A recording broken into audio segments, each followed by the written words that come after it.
Hello students, welcome to CSC कक्षा। ये हमारा पार्ट 2 है। ठीक है, प्रीवियस ईयर पार्ट 2 का वीडियो है, तो शुरू करते हैं। अच्छा, ये इलेक्ट्रिक चार्ज ऑफ फील्ड का एक पार्ट 2 का वीडियो है।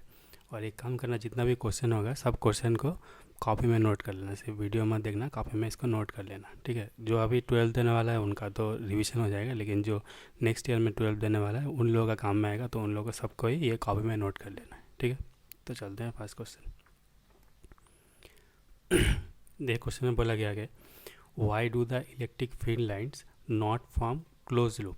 ठीक है, तो इलेक्ट्रिक फील्ड लाइन्स जो है वो क्लोज लूप क्यों नहीं फॉर्म करता है, तो उसका रीज़न क्या है। तो फर्स्ट ऑफ ऑल क्या है, जो अगर हम लोग पॉजिटिव चार्ज को लेते हैं, सपोज ये पॉजिटिव चार्ज है। ठीक है, तो पॉजिटिव चार्ज का हमेशा क्या होता है, इलेक्ट्रिक फील्ड जो होता है वो क्या होता है, आउटसाइड।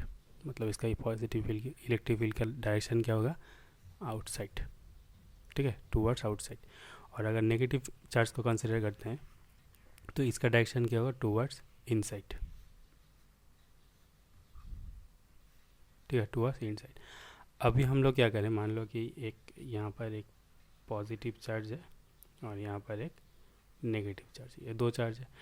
तो नॉर्मली क्या होता है, जो डायरेक्शन जो होता है इसका, तो इलेक्ट्रॉन में पॉजिटिव चार्ज जो है उसमें क्या होगा, इसका चार्ज आउट इलेक्ट्रिक फील्ड का लाइन्स क्या होगा, आउटसाइड होगा। तो इसका लाइन मान लो ऐसा एक लाइन बना, इसका क्या होगा, आउटसाइड, और इसमें क्या होगा, इनसाइड। तो ये एक इलेक्ट्रिक फील्ड लाइन्स बन गया। ठीक है, तो फिर भी अगर यहाँ से एक लाइन बनाए तो इसका भी डायरेक्शन क्या होगा, यहाँ से आउटसाइड टू इनसाइड। ठीक है, लेकिन इसका रिवर्स नहीं हो सकता। जैसे बाद में हम जो मैग्नेटिक फील्ड करेंगे तो वहाँ पर देखें कि रिवर्स भी हो रहा है, लेकिन यहाँ पर रिवर्स नहीं होगा। मान लो ये यहाँ पर पॉसिबल नहीं है। ठीक है, नेगेटिव टू पॉजिटिव ये हम लोग का यहाँ पर पॉसिबल नहीं है। क्यों, क्योंकि नेगेटिव का कैरेक्टर हमेशा क्या होगा, टूवर्ड्स इनवर्ड। ठीक है, और पॉजिटिव का कैरेक्टर्स क्या होगा, टूवर्ड आउटवर्ड। ठीक है, तो इसीलिए ये पॉसिबल नहीं है, और इसको हम लोग इसीलिए बोलते हैं ये क्या होता है, डिसकॉन्टीन्यूअस है। ये डिसकॉन्टीन्यूअस इलेक्ट्रिक लाइन्स ऑफ फील्ड है। ठीक है, ये कॉन्टीन्यूअस नहीं है, क्योंकि ये यहाँ से पॉजिटिव में स्टार्ट हो गए, नेगेटिव में ख़त्म हो गया, फिर नेगेटिव से यहाँ पर पॉजिटिव में तो नहीं आ रहा है, तो इसलिए क्या हो गया, डिसकॉन्टीन्यूअस हो गया। ठीक है, तो ये कि इसका रीज़न हो गया। और इसका जो मतलब एग्ज़ाम में जो लिखना है वो उसको क्या लिखेंगे, ये तो एक रीज़न है। इसके साथ में एडिशन में क्या करेंगे कि electric field lines do not from close loop due to conservative nature of charge. ठीक है, due to conservative nature of charge. ठीक है, तो ये कंजर्वेटिव नेचर ऑफ चार्ज क्यों, क्योंकि यहाँ पर क्या हुआ, ये पॉजिटिव में स्टार्ट हुआ, फिर जाके यहाँ पर नेगेटिव में ख़त्म रहा है। तो इलेक्ट्रिक फ्लो जो है वो बैलेंस कर रहा है। ठीक है, तो इसलिए इसका क्या होगा, नेचर आंसर जो होगा वो क्या होगा, due to conservative nature of charge. ठीक है, तो ये नेक्स्ट क्वेश्चन बोला कि why do the electric field lines never cross each other. ठीक है, मतलब पहले जो हमने बनाया था, एक यहाँ पर एक मान लो कि ये पॉजिटिव था और यहाँ पर एक नेगेटिव चार्ज था। तो ये पॉजिटिव से चार्ज यहाँ पर आके इसमें जा रहा था। ठीक है, starting from positive and ending eight negative charge.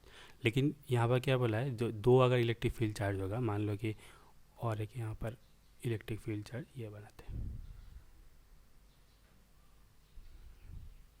ठीक है, तो यहाँ पर क्या बोला, why do electric field lines never cross each other. मतलब ऐसा नहीं होगा कि इलेक्ट्रिक फील्ड ऐसा आ रहा है दूसरा ऐसा आ रहा है, यहाँ पर क्रॉस नहीं हो। क्यों, अगर जहाँ पर अगर दो इलेक्ट्रिक फील्ड लाइंस अगर इस पॉइंट में क्रॉस हो गया, ठीक है, तो यहाँ पर क्रॉस करने से क्या होगा, इस पॉइंट में इसका रिजल्टेंट हम लोग क्या पता, अगर पहला कार्ब का वेक्टर मान लो ये मान लेते हैं। ठीक है, दूसरा कार्ब का वेक्टर मान लो कि ये मान लेते हैं, ये दोनों वेक्टर हो गया। ठीक है, ये फर्स्ट वन के लिए, ये सेकेंड वन के लिए, तो इन दोनों के लिए एक रिजल्टेंट तो होगा ये वाला।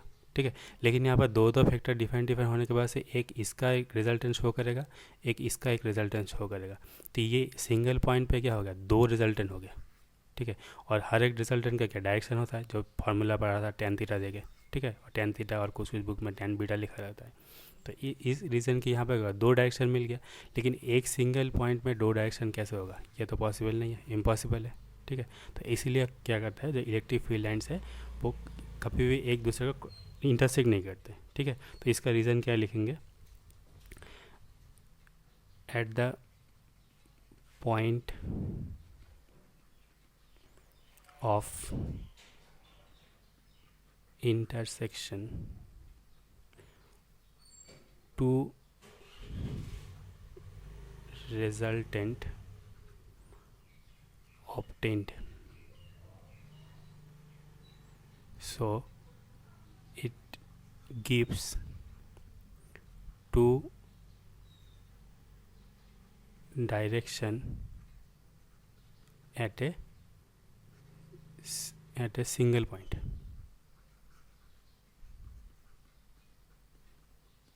Which is not possible. ठीक है, अभी चलते हैं नेक्स्ट क्वेश्चन. ये क्वेश्चन में क्या बोला है, the electric field lines E vector. ठीक है, E vector due to a point charge at any point near it is defined as E equals to F by Q. तो ये फार्मूला हम लोग पहले भी कर चुके हैं. तो E equals to F by Q, electric field intensity, where Q is the test charge and F vector is the force acting on it.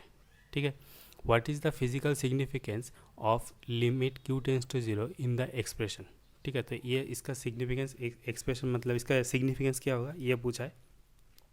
और यहाँ पर क्या पूछा है कि इसका जो डायरेक्शन होगा, मतलब दो यहाँ पर जो दो डायग्राम ड्रॉ करने के लिए, एक Q ग्रेटर देन 0 के लिए क्या होगा और Q लेस देन 0 में क्या होगा. ठीक है, तो पहले वाला क्वेश्चन से पहले हम लोग सेकंड वाला क्वेश्चन को देखते हैं कि इसका एक्चुअली रीज़न क्या है. यहाँ पर बोला क्यों क्या है कि Q ग्रेटर देन 0 और Q लेस देन 0, इस दोनों का मतलब क्या है. ठीक है, अगर हम लोग 0 का, जैसे नंबर लाइन्स तुम पहले 9-10 में करते थे, अगर 0 को मान ले तो 0 ग्रेटर देन मतलब क्या होता है, पॉजिटिव.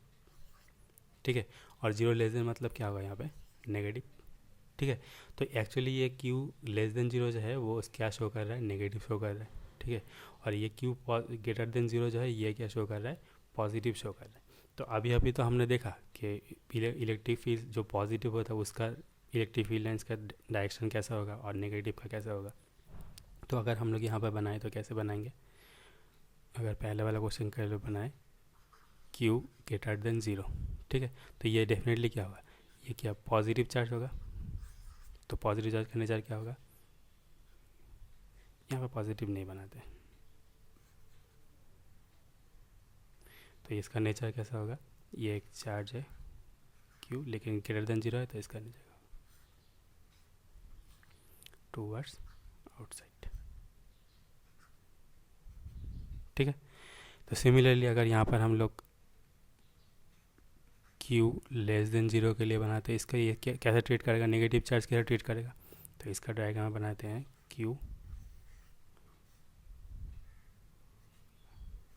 Inward direction. ठीक है, ये डायरेक्शन बन गया. अब यहाँ पर बोला था कि जो लिमिट Q टेंस टू 0 है उसका यहाँ पे सिग्निफिकेंस क्या है. ठीक है, तो उसके लिए सिग्निफिकेंस के लिए तो क्या करेंगे, मान लो कि यहाँ पर जो था E equals to limit Q tends to 0 F by Q. तो यहाँ पर बोला है कि लिमिट Q टेंस टू 0, इसका सिग्निफिकेंस क्या है. ठीक है, तो पहला तो बात है जो यहाँ पर जो Q टेंस टू 0 जो है, ठीक है, इसका सिग्निफिकेंस क्या है, ये ऑलमोस्ट 0 के नियर टू 0 है. ठीक है, नियर टू 0. तो ये नियर टू 0 जो है इसका सिग्निफिकेंस क्या है, मतलब यहाँ पर जो ये चार्ज जो लिया है, ये जो चार्ज कंसीडर, ये चार्ज एक्चुअल में क्या है, टेस्ट चार्ज. ठीक है, हम लोग जितना भी डेरिवेशन करेंगे उसमें क्या लेंगे, टेस्ट चार्ज या पॉइंट चार्ज, यही लेते हैं. तो ये टेस्ट चार्ज और ये पॉइंट चार्ज कंसिडर कर रहे हैं. ठीक है, ये पॉइंट चार्ज भी कर सकते हो, कोई प्रॉब्लम नहीं है, टेस्ट चार्ज और पॉइंट चार्ज. तो Q टेंस टू 0 जो है, लिमिट Q टेंस टू 0, इसका सिग्निफिकेंस यही है. ठीक है, मतलब ये क्या कर रहा है, इलेक्ट्रिक फील्ड का जो मैग्नीट्यूड है, मैग्नीट्यूड को डिस्टर्ब नहीं करेगा. ठीक है, ठीक है, मतलब test charge of infinite small is magnitude so that it may not alter the electric field. ठीक है, तो ये इलेक्ट्रिक फील्ड जो है, इलेक्ट्रिक फील्ड को ये ऑल्टर नहीं करेगा, चेंज नहीं करेगा. ठीक है, तो ये लाइन लिख लेगा, सिर्फ शॉर्ट में लिख लो, electric field does not change. और ये जो Q टेंस टू 0 है, इसका मतलब क्या है, तो ये टेस्ट चार्ज है. ठीक है, तो नेक्स्ट क्वेश्चन के साथ चलते हैं. यहाँ पे बोला गया है कि a point charge plus Q is keeped in the vicinity of an uncharge conducting plate sketch the electric field lines between the charge and the plate. ठीक है, तो पहले क्या करते हैं, एक प्लेट बना लेते हैं। मान लो ये एक प्लेट है, ठीक है, ये प्लेट है, ये क्या यहाँ बोल दिया गया कि ये अनचार्ज्ड है।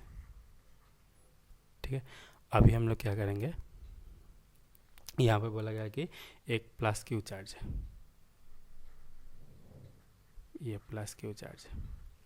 ठीक है, ये प्लस क्यू चार्ज अगर होगा तो यहाँ से इलेक्ट्रिक फील्ड का डायरेक्शन कैसे होगा,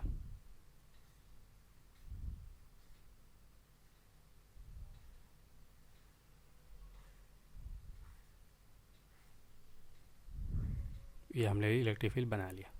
ठीक है, अभी हमको पता चल गया कि इलेक्ट्रिक फील्ड का डायरेक्शन जो होता है पॉजिटिव में वो क्या होता है, आउटसाइड। तो इसका क्या होगा, डायरेक्शन आउटसाइड।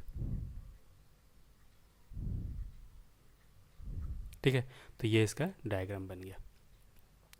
नेक्स्ट क्वेश्चन बोला कि right an expression for the flux, ठीक है, flux of the electric field E vector through an area element D S. ठीक है, तो इलेक्ट्रिक फ्लक्स का ये एक्सप्रेशन पूछा है।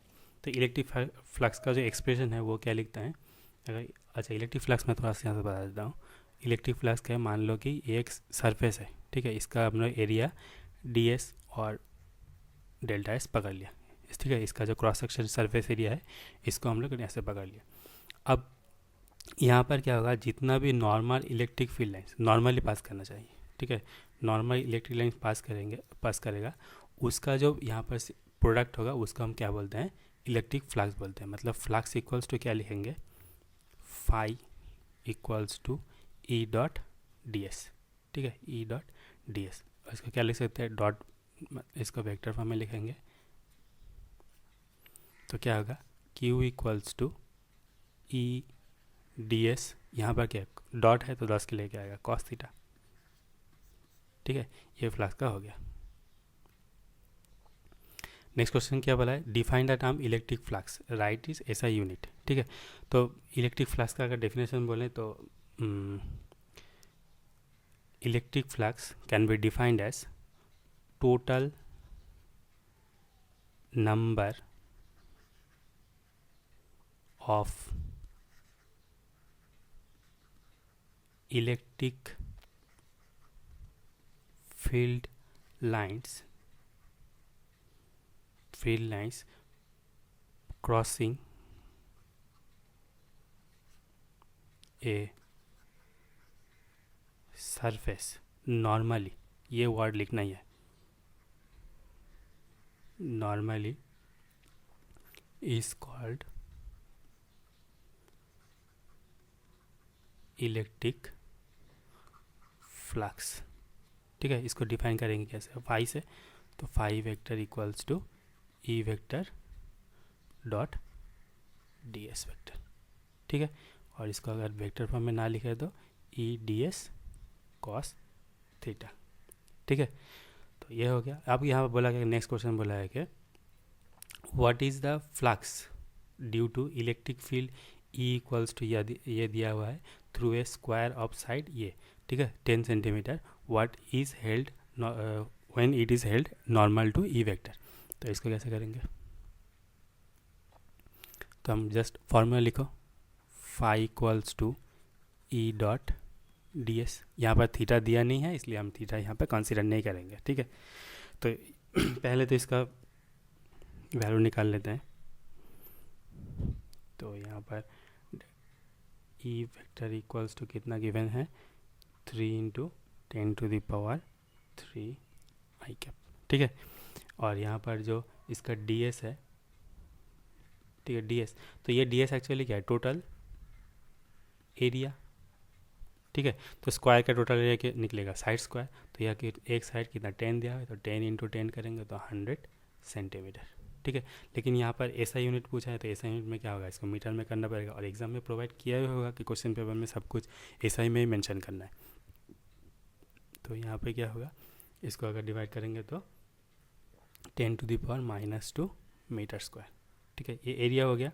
अब हमें क्या करना है, इन दोनों को मल्टीपल करना है। ठीक है, तो यहाँ पर क्या होगा, तो फाई इक्वल्स टू ई का वैल्यू 3 इंटू 10⁻³ आई कैप। ठीक है, इंटू डी एस का भी क्या होगा, अगर मान लो कि ये अगर एक्स की तरफ एक्स एक्सिस की तरफ डिनोट करे तो डी एस को क्या करना है, एक्स एक्सिस की तरफ ही करेगा। ऑप्शन नहीं है इसके बाद, क्योंकि यहाँ पर हमने बोले है कि नॉर्मल ही जाएगा। ठीक है, मतलब ये अगर इलेक्ट्रिक फील्ड करता है तो ये सरफेस जो है, सरफेस का यूनिट वेक्टर जो है वो भी का यहाँ पर सेम लाइन में ही तो होगा। तो इसलिए क्या होगा, ये डी एस जो है 10⁻⁻², इसका भी आई कैप ही होगा। ये बात अच्छे से याद रख लेना। ठीक है, तो यहाँ पर इसको मल्टीप्लाई करके क्या मिलेगा, यहाँ पर 3 × 10, यहाँ पर -2 है, यहाँ पर 10⁻3 तो एक 10 बच जाएगा, तो यहाँ पर 30। ठीक है, अब इसका यूनिट कैसे, मान लो कि इसका यूनिट तो मैं भूल गया, तो कैसे लिखेंगे। ठीक है, तो पहले क्या है, यहाँ पर ई जो है, ई क्या है, इलेक्ट्रिक फील्ड इंटेंसिटी है, तो इसका यूनिट नॉर्मली लिखेंगे न्यूटन। ठीक है, और यहाँ पर जो ये जो डी एस है, इसका इसका ये क्या सरफेस एरिया है, तो इसका क्या आएगा मीटर स्क्वायर। लेकिन यहाँ पर जब ई लिखते हैं तो इसको ऐसे याद रख लेगा, क्योंकि सब कुछ रखना मत। ठीक है, ई इक्वल्स टू F/Q है, तो F क्या है, न्यूटन, तो इस न्यूटन, इसका यूनिट क्या है, न्यूटन, और C का यूनिट क्या होगा, कूलम, तो यह होगा। तो यहाँ पर क्या है, न्यूटन कूलम इनवर्स। ठीक है, तो यहाँ पर जो 30 है, तो E के लिए क्या आएगा यूनिट, न्यूटन कूलम इनवर्स, और इसके लिए क्या आएगा, एरिया है, तो एरिया का यूनिट क्या होता है, मीटर स्क्वायर। ठीक है, तो ये अच्छे से याद रख लेना है। ऐसे अगर एग्जाम में भूल जाओ, सब कुछ रटना नहीं है। ठीक है, तो ऐसे करना है। ये क्वेश्चन हो गया। नेक्स्ट क्वेश्चन में चलो, बोला कि गिवन ए uniform electric field E vector. ठीक है, ई वेक्टर आई कैप, मतलब जब यहाँ पर आई कैप बोल ही दिया है तो हम लोग को दिमाग में क्या आना चाहिए कि आई एक्स एक्सिस के लिए क्या होता है आई कैप, वाई के लिए के कैप, और जेड के लिए जे कैप। सॉरी उल्टा लिख दिया। ठीक है, ये यहाँ पर होगा जे। ठीक है, तो ये हमेशा दिमाग में फिक्स रहना चाहिए। तो यहाँ पे बोला है कि ई वेक्टर इक्वल्स टू ये find the flux of this field through a square of 10 centimetre on a side whose plane is parallel. यही वर्ड को अंडरलाइन कर लो। ठीक है, parallel to the Y Z plane. ठीक है, what would be the flux through the same square if the plane makes 30 degree angle. ठीक है, क्वेश्चन को पहले कॉपी में करना, उसके बाद अगर ना हो तो तब सॉल्यूशन देखना, पहले मत सॉल्यूशन देखना। तो 30 degree angle with X axis. ठीक है, तो इसको सॉल्यूशन करते हैं। चलो, तो यहाँ पर जो बोला गया पहले क्या है, यहाँ पर ई वेक्टर इक्वल्स टू कितना दिया गया था, 5 × 10⁻3। ठीक है, तो E vector equals to 5 × 10⁻3 I cap newton coulomb. ठीक है, तो यहाँ पर क्या साइड ऑफ द स्क्वायर, तो साइड ऑफ द स्क्वायर कितना है, 10 सेंटीमीटर। तो side of the square equals to 10 centimetre, और इसको मीटर में कन्वर्ट करेंगे तो क्या होगा, 10⁻, मतलब इसको 0.1 मीटर एक बार में लिख देते हैं। ठीक है, अब area of square equals to क्या होगा, इसका मतलब 0.1 इंटू 0.1, तो क्या आएगा 0.01 मीटर स्क्वायर। ठीक है, ये एरिया निकल गया। अब यहाँ पे दो केस दिया है, एक क्या, जो एरिया वेक्टर जो है इज अलोंग एक्स एक्सिस, वो कैसे पता चलेगा, यहाँ पर क्या है आई कैप है। ठीक है, तो आई कैप से पता चल गया कि एरिया एक्सिस क्या है, एक्स एक्सिस है। तो यहाँ पर हम लोग लिखते हैं केस 1।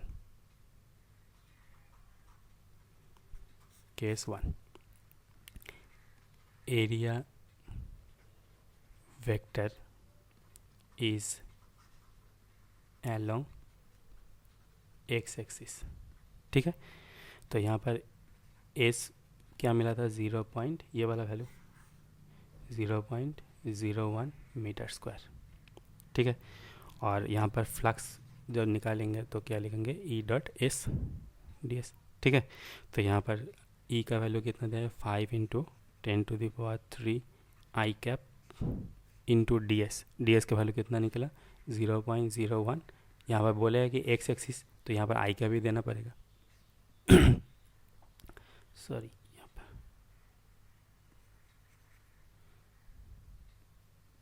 ये 0.01 आई कैप।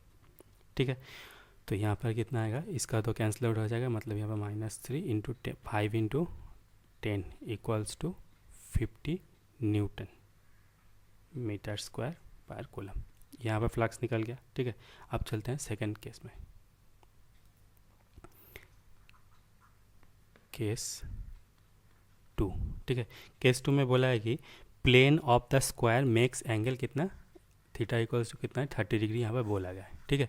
अगर एंगल यहाँ पर मान लो कि ये जो एंगल है मतलब ये पूरा एंगल कितना हुआ 90 हो गया, ठीक है। 90 में से ये एंगल नहीं यहाँ पर क्या बनाया, ये 30 डिग्री बन गया, तो ये जो रिमेनिंग पार्ट है ये रिमेनिंग पार्ट क्या होगा 60 डिग्री, ठीक है। तो एक्चुअल में हम लोग का यही क्वेश्चन सब लोग गलती कर गए, यहाँ पर कॉस थीटा का वैल्यू में क्या करेगा, यहाँ पर कॉस 30 डिग्री पुट कर देगा, ठीक है। लेकिन यहाँ पर कॉस 30 डिग्री पुट नहीं करना है, ठीक है, क्योंकि ये वाला जो एंगल है ये 30 डिग्री बोला गया है। तो 90 से क्या करेंगे 30 माइनस करेंगे तो हमको क्या मिलेगा 90 माइनस 30 इक्वल्स टू क्या मिलेगा 60 डिग्री, ठीक है। तो यहाँ पर एक्चुअली थीटा का वैल्यू जो है जो हम लोग कैलकुलेशन में यूज़ करेंगे वो theta equals to 60 degree use करेंगे, ठीक है। तो यहाँ पर क्या लिखेंगे, प्लेन ऑफ द स्क्वायर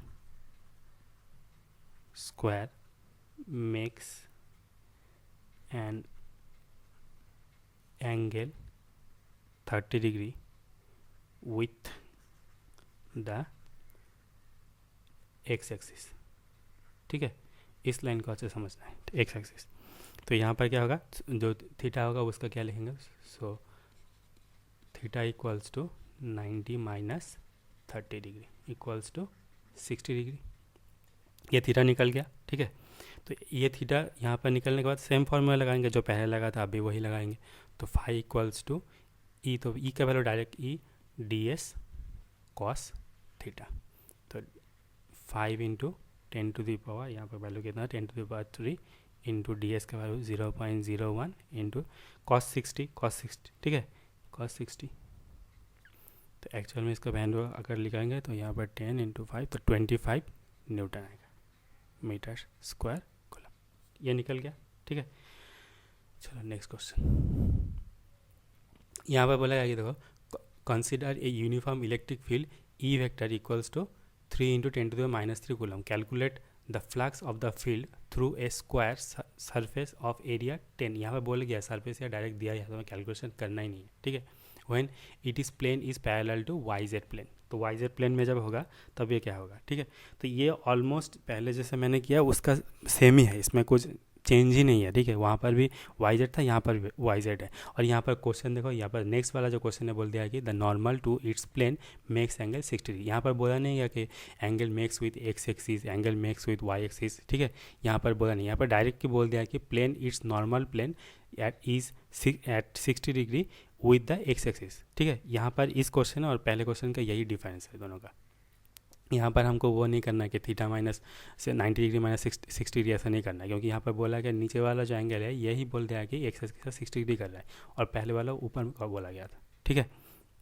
तो इसका भी कैलकुलेशन सेम ही होगा, ठीक है। Phi equals to E dot D S, तो यहाँ पर phi equals to 3 into 10 to the power 3 I cap into D S, मतलब यहाँ पे होगा 10 सेंटीमीटर है तो इसको घुमा के लिखेंगे तो 1 into 10 to the power minus 3 I cap, ये हो गया इक्वल्स टू, ये तो पहले वाला का वाई जेड प्लेन के साथ है, ठीक है, पैरेलल। तो पैरेलल में कितना होगा, ये भी इन दोनों के बीच में एंगल कितना है 0 डिग्री, तो यहाँ पर कॉस क्या होगा, cos theta equals to 0 degree, ठीक है। और अगर ये पहले वाला क्वेश्चन हो गया, अगर हम सेकंड वाला को देखेंगे तो क्या देखेंगे, जो प्लेन के बाद 60 डिग्री बोला था, तो यहाँ पर फिर phi equals to E dot D S cos theta, तो यहाँ पर ई का वैल्यू कितना था 3 into 10 to the power 3 I cap, ठीक है, into 1 into surface area 10 to the minus 3, ये भी आई कैप ही है, इंटू यहाँ पर कॉस क्या कितना होगा 60, कॉस 60। अब कॉस 60 वैल्यू कितना होता है हाफ, ठीक है। तो यहाँ पर इसका आएगा कितना 3 इंटू 10 टू द पावर 3 है, यहाँ पर 10 टू द माइनस 3 सिर्फ 3 होगा, इंटू कॉस 60 का वैल्यू हाफ, तो यहाँ पर क्या आ जाएगा 1.5 न्यूटन मीटर स्क्वायर पर कूलम, ठीक है, दोनों हो गया। अब यहाँ पर किसी का मतलब मैं वहाँ पर बोलना नहीं चाह रहा था क्योंकि जिसको पता है वो लगेगा कि सेम टॉपिक रिपीट हो रहा है। तो यहाँ पर कभी देखना कि यहाँ पर आई डॉट आई कैप जो है इसको हम लोग क्या लिखते हैं 1 लिखते हैं, ठीक है, और आई डॉट जे जो होता है इसको क्या लिखते हैं, ज़ीरो लिखते हैं। तो डॉट कैप ये तो 11 में तुम लोग कर चुके हो, तो फिर भी मैं यहाँ पर रिवीजन कर दूँ, क्योंकि यहाँ पर बहुत सारे, जैसे यहाँ पर मैंने आई कैप और यहाँ पर भी मैंने क्या आई कैप था, ये भी एक आई कैप था, ये भी आई कैप था, इन दोनों को मिला के वन हो, तो किसी का कन्फ्यूजन ना हो इसलिए मैंने बोल दिया। ठीक है। और अगर तुम लोगों का कुछ, आज क्लास यहीं पे रखते हैं, ठीक है। और अगर तुम लोगों का कुछ मतलब कुछ सजेशन हो कि ऐसा करने से अच्छा होगा, तो तुम लोग कमेंट कर सकते हो, ठीक है। मैं जितना भी हो सके मैं रिप्लाई देने की कोशिश करूँगा। और चैनल को लाइक और शेयर सब्सक्राइब कर देना। कोई भी सजेशन हो कि सर ऐसे करने से अच्छा होगा, ठीक है, मेरा जो जितना भी एक्सपीरियंस है मैं तुम लोग के साथ शेयर करूँगा, ठीक है।